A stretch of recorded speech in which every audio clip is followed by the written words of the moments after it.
ప్రాంతంలో 90 కాలనీలో ఉన్నాము, 90 ఇండ్ల కాలనీలో ఉన్నాము. భారత సంవిధాన్ గౌరవ్ అభియాన్ కార్యక్రమంలో సందర్భంగా, అంటే మన భారత రాజ్యాంగం వచ్చి 75 సంవత్సరాలు అయిన శుభ సందర్భంగా మనం ఇంతకుముందే చూసాం.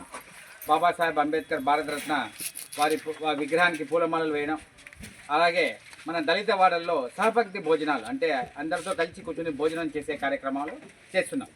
దానిలో భాగంగా ఈరోజు ఇక్కడ మనం కలిసి సహపంక్తి భోజనం చేస్తున్నాం. మన భారత రాజ్యాంగం ఇచ్చినది మొట్టమొదటిది రాజ్యాంగ రూపకల్పన, రాజ్యాంగం రాసిన బాబాసాహెబ్ అంబేద్కర్ చేసినది మొదటి కార్యక్రమం ఏమంటే అందరూ సమానము. మన భారతదేశంలో ఉన్న ప్రతి ఒక్కరు అందరూ సమానం, అందరికీ సమానంగా మనకి అవకాశాలు కూడా రావాలని ఆయన రాజ్యాంగాన్ని రాశారు.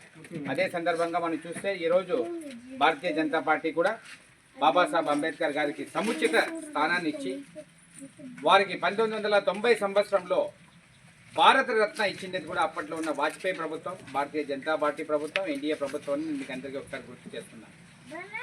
ఓకే, అదే రకంగా ఇప్పుడున్న మోడీ ప్రభుత్వం కూడా, భారతీయ జనతా పార్టీ ప్రధానమంత్రి నరేంద్ర మోడీ గారి ప్రభుత్వం కూడా బాబాసాహెబ్ అంబేద్కర్ గారి జీవితానికి సంబంధించి 5 ప్రదేశాలు ఏమేమైతే వారు పుట్టిన ప్రదేశం కావచ్చు, వారు లండన్లో బారిస్టర్ చదువుకున్న ప్రదేశం కావచ్చు, వారు ఇక్కడ జీవించిన ప్రదేశం కావచ్చు, వారు బౌద్ధ మతానికి మారిన ప్రదేశం కావచ్చు, వారి జీవితంలో చివరి రోజులు గడిపించిన ప్రదేశం కావచ్చు.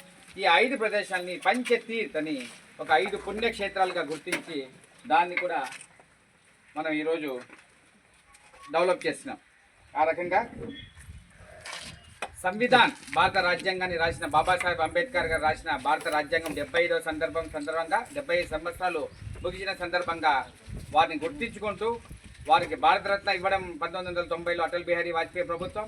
అదే రకంగా ఇప్పుడు నేను చెప్పినట్టు పంచతీర్థ ప్రదేశంగా వారు పుట్టిన ప్రదేశం కావచ్చు, వారు చదువుకున్న ప్రదేశం కావచ్చు, వారు జీవించిన ప్రదేశం కావచ్చు, వారు బౌద్ధ మతానికి మారిన ప్రదేశం కావచ్చు, వారి చివరి రోజులు గడిపిన ప్రదేశం కావచ్చు, ఈ రకంగా పంచతీర్థగా 5 పుణ్యక్షేత్రాలుగా గుర్తించి దాన్ని డెవలప్ చేసింది కూడా మన నరేంద్ర మోడీ గారి ప్రభుత్వం అని నేను మీకు తెలియజేస్తున్నాను.